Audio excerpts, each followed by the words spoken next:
A very good morning to all of you students.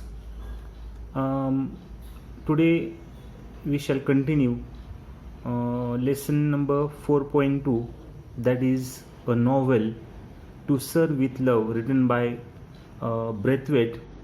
Already we have seen the first part or half lesson we have already discussed, and today we shall complete that novel or that topic. See page number 183 आपण पाहिलं की एक एक विद्यार्थी R Braithwaite यांच्या क्लासमधील एक एक विद्यार्थी पुढे येऊन एका एका विषयाचं ते रिपोर्ट करत होते. यापूर्वी पॉटर जो ॲरिथमॅटिक या विषयावरती त्याने मेजर्स आणि वेट्सचं महत्त्व सांगितलं. त्यानंतर सॅपियानोने पेस्ट्स म्हणजे कीटक जे आहेत त्यांचे प्रकार त्या ठिकाणी त्यांनी सांगितले. त्याबरोबर कशा प्रकारे आपण ही पेस्टचा हा जो थ्रेट आहे, धोका आहे, तो कसा कमी करू शकतो याबद्दल त्यांनी आपल्याला म्हणजे थोडक्यात त्या रिपोर्टमध्ये त्यांनी माहिती दिली. मिस पेग आणि जॅक्सन यांनी जॉग्रफीवरती त्या ठिकाणी रिपोर्ट सादर केला.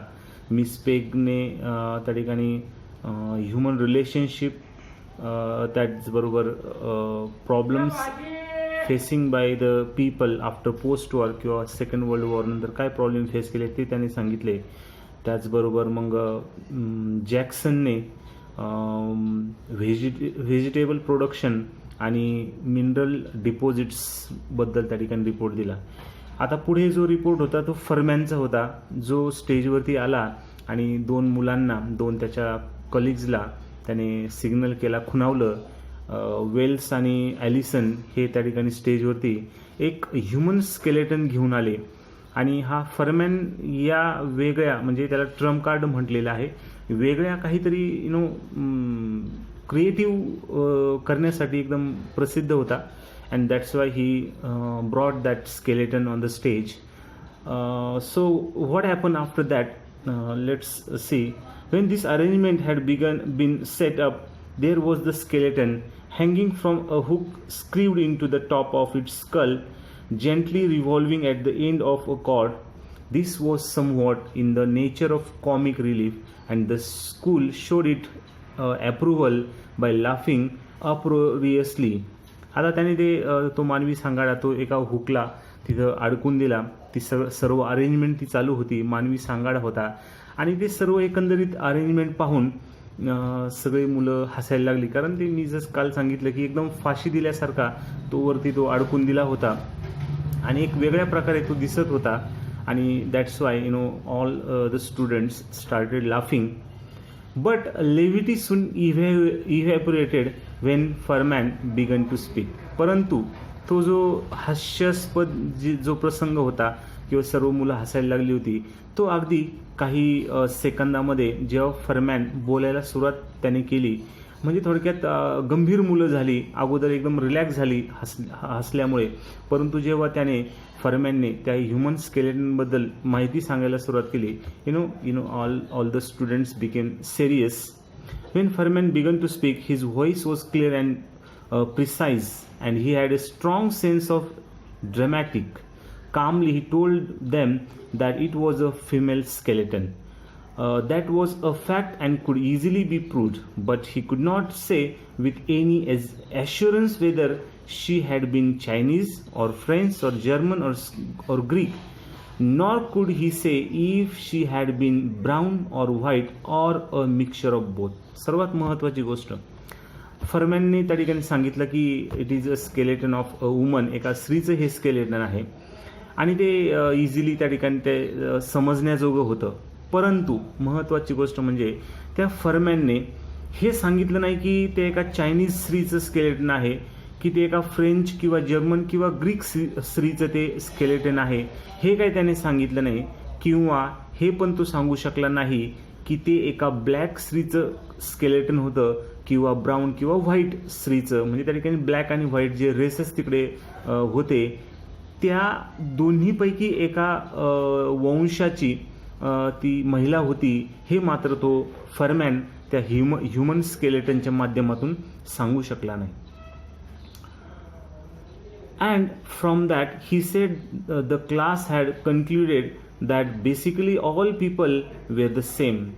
The trimmings might be different, but the foundation were all laid out according to the same blueprint. आणि मग त्याने सांगितलं, त्याने माहिती त्या ठिकाणी सांगितली की संपूर्ण जगामध्ये माणूस हा जो आहे तो सारखाच असतो. मग त्याचं जे ट्रायमिंग आहे म्हणजे वरचं जे सजावट आहे म्हणजे फेसिंग किंवा त्याचं दिसणं जे आहे ते काय परमनंट नाही किंवा ते जे आहे ते कदाचित वेगळं असू शकतं, परंतु जी ब्ल्यूप्रिंट आहे, जो स्केलेटन आहे, जो आपल्या शरीरामध्ये त्यामध्ये आपलं ब्लड येतं, बाकीची जी शरीराची ठेवण त्या ठिकाणी असते, थोडक्यात आपलं जे स्केलेटन आहे त्या ठिकाणी सर्व ते फाउंडेशन किंवा त्याला ब्ल्यूप्रिंट म्हणलं आहे ते सारखं आहे असं या फरमॅनने त्याच्या रिपोर्टमध्ये एक्सप्लेन केलं.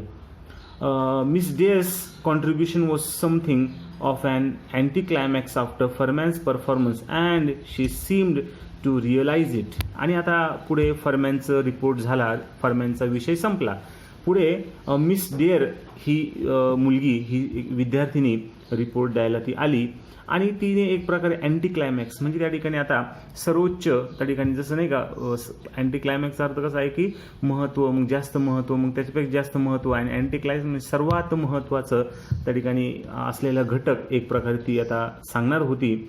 आणि पुढे बघा, she spoke about the problems which all humanity has to face in terms of sickness and disease and of the advantages gain by interchange of knowledge, advice and assistance.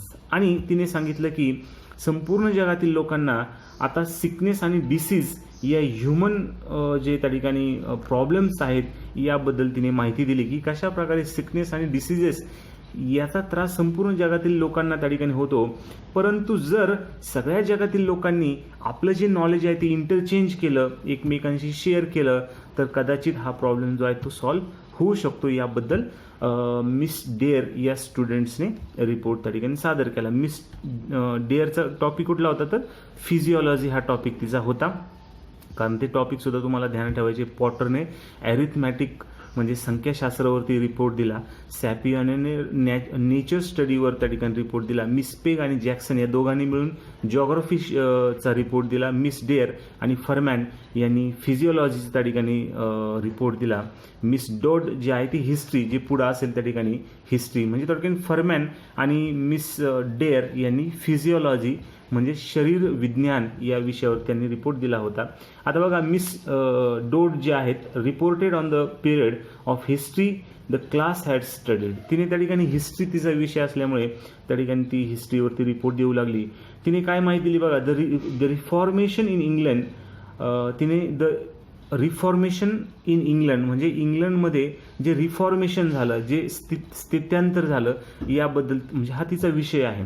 She told of the struggles of men of interdependent spirit against clerical domination and of their efforts to break from established religious traditions. त्या ठिकाणी त्यांच्या देशामध्ये म्हणजे इंग्लंडमध्ये सुद्धा त्या ठिकाणी religious tradition होती, धार्मिक एक परंपरा, किंवा त्या ठिकाणी त्यांचा देश धर्माच्या बंधनामध्ये होता.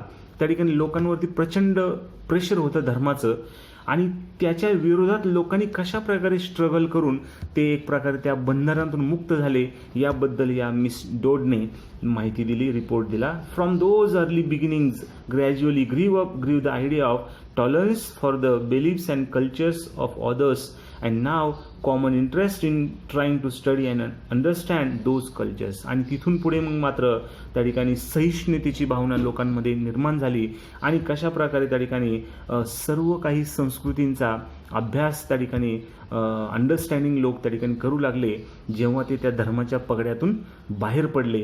आणि त्यासाठी लोकांना काय स्ट्रगल करावं लागलं याबद्दल मिस डोड, जिचा विषय हिस्ट्री होता, तिने माहिती दिली.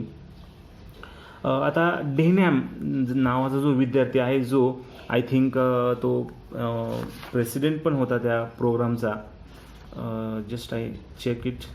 सो येस, डेहनॅम जो होता, डेहनॅम आणि मिस जोसेफ हे दोघं त्या कार्यक्रमाचे प्रमुख होते. त्या मिड जो रिपोर्ट होता मिड इयर हाफ इयरली जो रिपोर्ट होता त्या प्रोग्रामचे पूर्णपणे हे दोघं कोण होते तर एक अध्यक्ष होते किंवा मुख्य होते.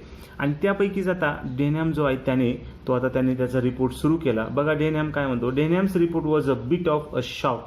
ही severely criticize the general pattern of PT and games. त्याचा विषय पीटी आणि गेम्स होता आणि त्या डेनहॅमने काय केलं, एक प्रकारे क्रिटिसाइज केलं. त्या ठिकाणी त्याने म्हणजे थोडक्यात त्याने विरोध केला. म्हणजे थोडक्यात त्याने विरोध केला. आता त्याने कशासाठी विरोध केला बघा. Emphasising the serious limitations of space obtaining and the effect of that limitation on their games activities. त्याने सांगितलं की कशा प्रकारे स्पेस नसल्यामुळे, जागा नसल्यामुळे कशा प्रकारे स्पोर्ट्स किंवा पीटी वगैरे मुलांना गेम्स खेळताना कशा प्रकारे अडचणी येतात, याबद्दल त्याने क्रिटिसाइज केलं, विरोध केला की कशा प्रकारे आज मुलांचा हा जो विषय आहे खेळ, त्यामध्ये मुलांना फक्त आणि फक्त केवळ जागा जास्त नसल्यामुळे किंवा जागा कमी असल्यामुळे अडचणी येतात, याबद्दल त्यांनी सांगितलं. He complain that the PT was ill conceived and pointless and the routine monotonous. आणि जे सध्याचं पीटीचे तास आहेत, जे खेळाचे तास आहे, ते अतिशय कंटाळवाणे आहे आणि त्याचा काहीही उपयोग होत नाही, असं त्याने एक प्रकारे तक्रार केली. He could see no advantage in doing it. आणि त्यांनी सांगितलं की हे करून काही उपयोग नाही. A jolly good game was far better. आणि ते जे आनंदी जे गेम्स आहेत ते याच्यापेक्षा खूप दूर आहे किंवा ते काही गेम्स त्या ठिकाणी मिळत नाही, खेळता येत नाही. Apparently he was voicing the opinions of all the boys for they cheered him loudly.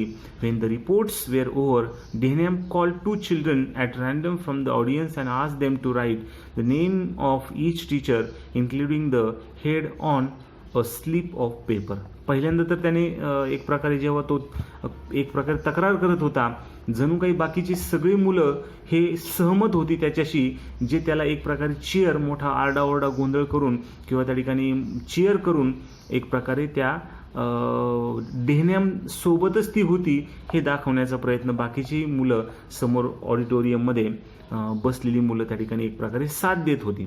ठीक आहे. त्यानंतर डेहनॅमचा रिपोर्ट संपला. मग आता तो ॲज ए प्रेसिडेंट म्हणून, एक प्रमुख म्हणून त्याने काय केलं बघा, 2 मुलांना बोलवलं आणि रँडमली त्या मुलांना सांगितलं की Denham called 2 children at random from the audience and asked them to write the name of each teacher. प्रत्येक शिक्षकाची नावं चिठ्ठीवरती त्या ठिकाणी त्या एका स्लिपवरती लिहायला सांगितली. म्हणजे 2 मुलांना सगळे जे शिक्षक टीचर्स आहेत त्या स्कूलमधले सर्व शिक्षकांची नावं एका स्लिपवरती एक नाव, या पद्धतीने सर्व टीचर्सची नावं लिहायला सांगितली. The slips were folded and placed in a hat juggled vigorously. ठीक आहे. आता झालं होतं, सगळ्या क्लासेसचे रिपोर्ट पूर्ण झाले होते. आता त्या ठिकाणी काय होणार होतं तर शिक्षक समोर येणार होते आणि ते शिक्षक बाकीच्या विद्यार्थ्यांच्या अडचणी ते सॉल्व्ह करणार होते किंवा यांनी जे मुद्दे उपस्थित केले, जर त्यांना मुलांना काही शंका असेल तर त्याची उत्तरं देणार होते ते शिक्षकांचं पॅनल. म्हणजे एक क्लाससाठी एक पॅनल शिक्षकांचा तो नेमला जाणार होता. आता मग त्या पद्धतीने त्या 2 मुलांना त्या फरमॅनने बोलवलं आणि सर्व शिक्षकांची नावं लिहून स्लिपवरती त्या ठिकाणी मग त्या चिट्स वगैरे त्यांनी बंद केल्या असतील. मग त्या एका हॅटमध्ये, एका टोपीमध्ये टाकून त्या हलवल्या, जगल केल्या आणि अँड देन विथड्रॉन 1 by 1. आणि नंतर एक चिट त्या ठिकाणी वाचायला त्यांनी सुरुवात केली. The names were called Mr Weston, Mrs Dale Evans, Miss Phillips, Denham and Miss Joseph led the authors off the stage and the teachers took their seats. Weston big and bushily untidy between the 2 women. आता झालं असं की त्या ठिकाणी नावं announce केली, कारण आता यांचा वर्ग झाला होता, यांच्या वर्गाबद्दल आता त्या ठिकाणी क्वेश्चन आन्सर्स त्या ठिकाणी होणार होती. मग आता ते नावं जी वाचली त्यामध्ये होते मिस्टर वेस्टन नावाचे एक शिक्षक होते, मिसेस डेल इव्हन्स नावाचे एक लेडी टीचर होत्या, मिस फिलिप्स नावाची त्या ठिकाणी एक लेडी टीचर होती, Miss Phillips Denham and Miss Joseph त्या ठिकाणी एक लेडी टीचर त्या ठिकाणी होत्या. हे सर्व त्या ठिकाणी त्यांच्या स्टेजवरती त्या ठिकाणी बसले. आता वेस्टर्न जो होता, जो जरा थोडासा बिग आणि बुशी, म्हणजे थोडक्यात एक प्रकारे खूप तब्येत त्याची होती, स्ट्रॉंग होता. त्याला थोडं दोन महिला टीचरच्या मध्ये तो बसला असल्यामुळे ही फेल लिटल अनकम्फर्टेबल, त्याला थोडंसं अनकम्फर्टेबल फिलिंग होऊ लागलं. देन द क्वेश्चनिंग बिगन, आणि मग सुरू झाले प्रश्न. I believe I would have gone a long way to see what followed. It was an experience which I shall not easily forget. आणि तो अनुभव मात्र तो बघण्यासाठी कधी कधी थोडंसं दूर जाऊन सगळं हे व्यवस्थित पाहत आहेत. थिएटरमध्ये जे खूप जवळ असतात त्यांना तो सिनेमा व्यवस्थित दिसत नाही, पिक्चर खूप मोठं दिसतं, पण जे मागे जरा जास्त अंतरावरती जाऊन बसतात त्यांना ते फिल्म ते चांगले पाहू शकतात. या प्रकारे आता हे ब्रॅथवेट आपल्याला ही माहिती सांगतात. ते काय म्हटले की मला जरा दूर जाऊन हे सर्व पाहायचं होतं, कारण तो अनुभव मी कधी विसरू शकत नव्हतो. The questions were mostly from the two top classes, probably because the young children were neither too timid or too uninformed to formulate their questions. आता प्रश्न जे होते ते काही लहान क्लासेसचे नव्हते, कारण त्या लहान मुलांना एवढं काही त्यांचे प्रश्न वगैरे तयार करण्याचं त्यांना टेक्निक नव्हतं, परंतु हे प्रश्न हे होते मोठ्या वर्गांचे. त्या ठिकाणी जे मोठे वर्ग होते त्यांचे ते प्रश्न त्या शिक्षकांना त्याची उत्तरं द्यायची होती. बघा, the teachers had no briefing and were often caught out stammering in their decisions. But here again I received a big surprise. The freely seemingly brainless Miss Euphemia Phillips proved to be the coolest and best informed of three. बघा, आता या ठिकाणी असं सांगितलं की बरेच शिक्षक जे होते ते त्यांचे काही ब्रीफिंगवरती त्यांनी दिली नाही, म्हणजे त्यांची काही माहिती त्यांनी दिली नाही, परंतु बरेचशा शिक्षकांना आपल्या निर्णयावरती त्या ठिकाणी ठाम राहता येत नव्हतं किंवा ते निर्णय घेताना चुकायचे. परंतु रायटर म्हटले की या ठिकाणी एक प्रकारे त्यांना शॉक त्यांना बसला, आणि ज्या मिस युफेमिया फिलिप्स होत्या, ज्या अतिशय ब्रेनलेस किंवा त्यांना थोडंसं नाही म्हटलं तरी एक त्यांची वेगळी इमेज होती की या शिक्षिकेला काही येत नाही, खूप नॉलेज नाही आहे, अशी त्यांची इमेज जी होती ती एक प्रकारे चुकीची ठरली. आणि Miss Euphemia Phillips proved to be the coolest and best informed of the three, आणि त्या तिघांपेक्षा या ठिकाणी सर्वात जास्त माहिती त्या ठिकाणी त्या असलेल्या शिक्षिका आहे असं त्यांनी प्रूव्ह केलं त्यांच्या बोलण्यावरून. She dealt with questions put to her with candour and authority and would often intervene skillfully to assist one of the others without causing embarrassment. आणि त्यांनी अतिशय चांगल्या प्रकारे चर्चेमध्ये सहभाग घेतला. ज्या ठिकाणी त्यांना एखादा मुद्दा पटला नाही त्या ठिकाणी त्यांनी इंटरव्हेन म्हणजे मध्येच त्या ठिकाणी तो मुद्दा खोडून पुन्हा त्यांचा जो मुद्दा होता तो मांडण्याचा त्यांनी प्रयत्न केला. विदाऊट एम्बॅरेसमेंट म्हणजे कुठलंही त्या ठिकाणी प्रेशर न घेता, कुठलंही त्या ठिकाणी डाऊट न ठेवता त्यांनी त्यांचा मुद्दा स्पष्ट करण्याचा प्रयत्न केला. Weston cut a very ridiculous figure in the face of Denham's blunt criticism and Furman's adroit questioning. He found himself completely nonplussed and tried to bluster his way out with a show of offended dignity. आता western हा जो शिक्षक होता तो मात्र इतका काही त्या ठिकाणी खूप प्रचंड नॉलेज त्या ठिकाणी असलेला तो शिक्षक नव्हता, आणि त्यामुळे डेनॅम आणि फर्मॅनचे जे त्या ठिकाणी उपस्थित केले जे मुद्दे होते त्यावरती तो चांगल्या प्रकारे त्या ठिकाणी तो उत्तर देऊ शकला नाही. आणि म्हणजे त्याला त्या ठिकाणी त्याचं उत्तर देताना अडचण आली.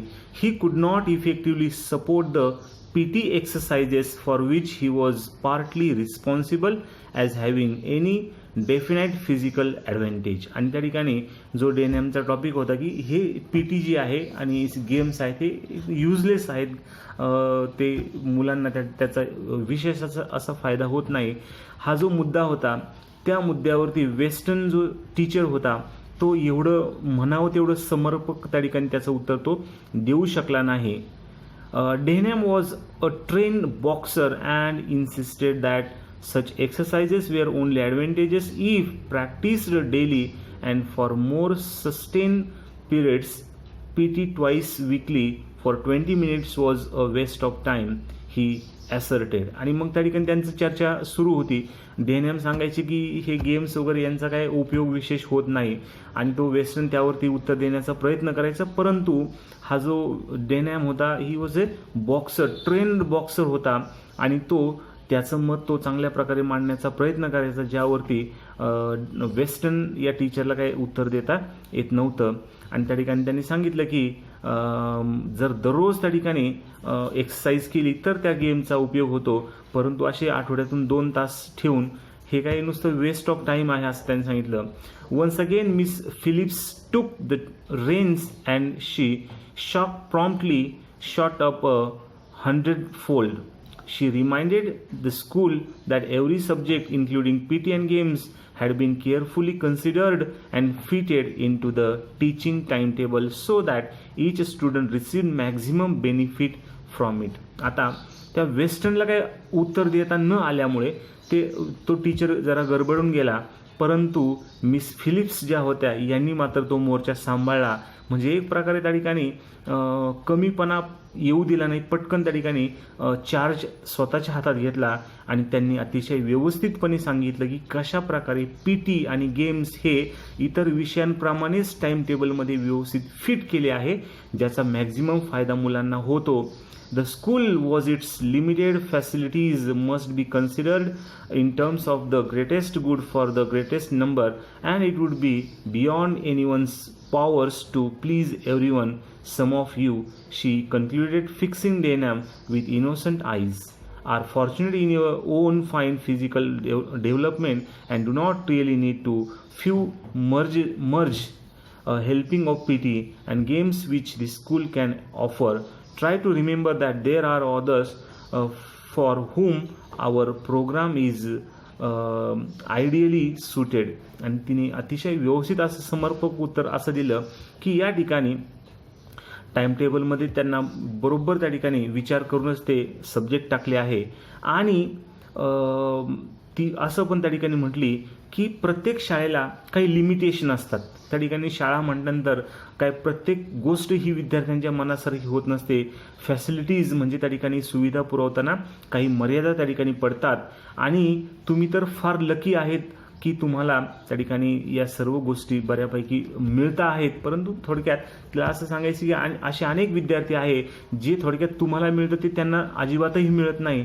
So you are little fortunate that you get all these things असं तिने त्या ठिकाणी सांगितलं. सम ऑफ यू आणि विशेष म्हणजे डेनहॅमकडे तिने बघत हे सांगितलं की तुम्ही काही लकी आहात. You are fortunate in your own fine physical development. म्हणजे त्या ठिकाणी तुम्ही बऱ्यापैकी फिजिकली फिट आहात एक प्रकारे, कारण तो बॉक्सर होता, फिजिकली फिट होता. So you are little fortunate that you are physically strong, physically developed and do not really need the few merge helping of PT. आणि विशेष म्हणजे तुम्हाला अशी PTची काही विशेष आवश्यकता पण नाही, तुम्ही आहे तसे फिजिकली फिट आहे असं तिने प्रत्युत्तर दिलं.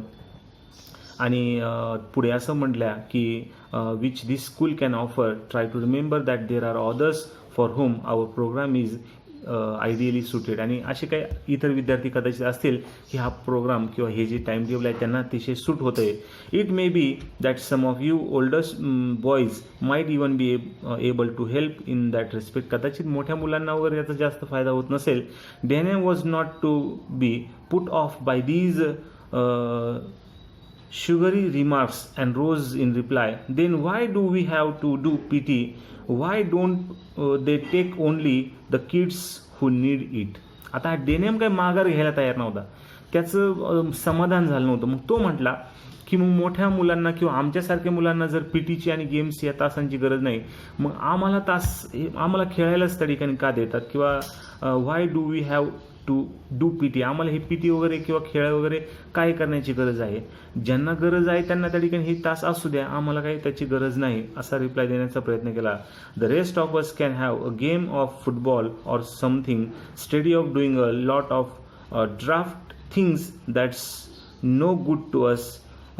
दिस वॉज अ पोझरचा या ठिकाणी असा अर्थ दिला आहे, problem or question that is difficult to solve or answer. मग त्याने सांगितलं की मग हे आम्हाला फुटबॉल वगैरे सारखी त्या ठिकाणी गेम्स आम्हाला शिकवा. But she came right back at him. आणि लगेच त्या डेनॅमच्या या प्रश्नावरती एक प्रकारे तिने लगेच उत्तर द्यायला सुरुवात केली. Her baby blue eyes twinkling in her delight at this crossing of staves. Let's say it is as much an exercise of the mind as it is of the body. Denham. The whole timetable in this school is meant to help you in the world after you leave here, and doing what you are told in spite of liking it in is part of training. I feel sure that you will see the point in that stopped him. Poor Denham knew that he would been outwitted, but he could do nothing about it and sat looking rather rueful while Miss Phillips' smile broadened. This freely innocent-looking puss had gobbled her canary without leaving the tiniest feather. आता या ठिकाणी असं झालं की जो डेनॅम होता तो काय ऐकायला तयार नव्हता आणि एक असा इश्यू तयार झाला की त्या ठिकाणी तो इझिली सॉल्व्ह होऊ शकत नव्हता. परंतु पुन्हा ज्या मिस फिलिप्स होत्या त्या पुढे आल्या आणि त्याने डेनॅमला सांगितलं, अगदी त्यांची जे बेबी ब्ल्यू आईज ट्विंकलिंग म्हणजे अगदी त्या ठिकाणी लहान मुलासारखे ब्ल्यू आईज त्यांची कदाचित होते ते म्हणजे त्यांचं वर्णन दिलेलं आहे. आणि त्या काय म्हणते बघा आता, let's say it is as much as an exercise of mind as it is of the body. डेनॅमला सांगितलं, अरे जशी त्या ठिकाणी शरीराची पण त्या ठिकाणी एक्सरसाइज असते तशी मनाची सुद्धा एक्सरसाइज होणं, आपल्या मनाची सुद्धा त्या ठिकाणी एक्सरसाइज होणं गरजेचं असतं. The whole time table in this school is mean to help you in the world after you leave here. आणि हे तू इथून गेल्यानंतर म्हणजे संपूर्ण जगामध्ये किंवा जगामध्ये जेव्हा तू वावरतो, जेव्हा तू मोठा होऊन या जातो तेव्हा म्हणजे त्या संपूर्ण तुझं जे त्या ठिकाणी पूर्ण विकास जो आहे तो विकास डोळ्यासमोर ठेवूनच टाइम टेबल तयार केलं जातं असं त्यांनी सांगितलं. The whole time table in this school is mean to help you in the world after you leave here. जेव्हा तू इथून जातो तेव्हा त्या ठिकाणी तू भविष्यामध्ये कसा यशस्वी होईल या असा विचार करूनच टाइम टेबल तयार केलं जातं. And doing what you are told in spite of not liking it is part of training. आणि एखादी गोष्ट तुला त्या ठिकाणी पटली नाही, आवडली नाही तर तो एक ट्रेनिंगचा त्या ठिकाणी भाग आहे. I feel sure that you will see the point in that. आणि मग मला खात्री आहे की या ठिकाणी तुझं समाधान झालं असेल असं त्या म्हटल्या.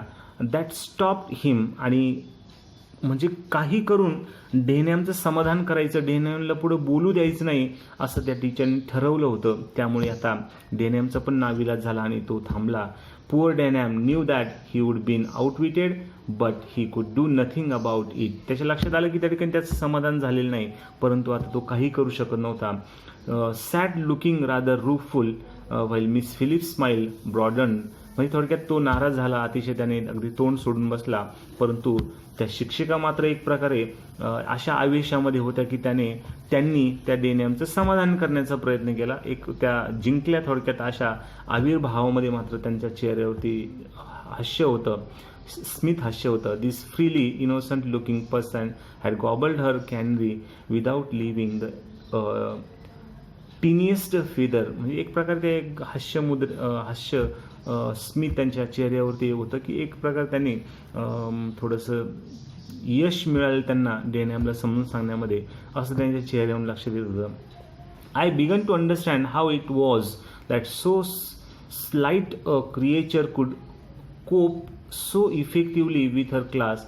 Soon after this, as the morning ended, the head went on to the stage and closed the proceedings, expressing his pride in all the children and his deep appreciation of their efforts. आणि एक प्रकारे पुन्हा रायटरच्या E.R. Brathwaite यांच्या लक्षात आले की ही मुलं कशा प्रकारे त्यांच्यामध्ये अतिशय चांगली मॅच्युरिटी आलेली आहे. अगदी इफेक्टिव्हली ते आपलं मत त्या ठिकाणी मांडण्याचा प्रयत्न करताय.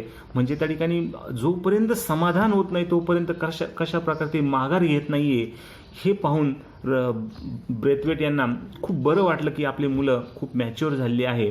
आणि त्यानंतर मग जे हेड होते, प्रमुख जे होते, त्यांनी स्टेजवरती जाऊन थोडक्यात त्यांनी त्या कार्यक्रमाची एक प्रकारे सांगता केली आणि त्या ठिकाणी मुलांनी जे प्रयत्न केले त्या प्रयत्नांचं त्या ठिकाणी एक प्रकारे प्रशंसा केली आणि तो कार्यक्रम त्या ठिकाणी कंप्लीट झाला, संपला असं त्यांनी अनाऊन्स केलं.